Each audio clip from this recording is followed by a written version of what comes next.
A senhora já recebeu a devolução do INSS? Não. E nem vou receber. Aquele corno do PT passou a mão e enfiou no cu. Que isso? Fudeu, tropa, entramos no lugar errado. Isso aqui é o cu do Luquinhas.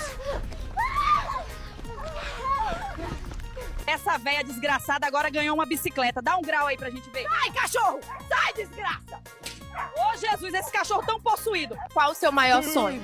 Meu sonho é ser funcionário fantasma de prefeitura. É esse meu maior objetivo na Terra.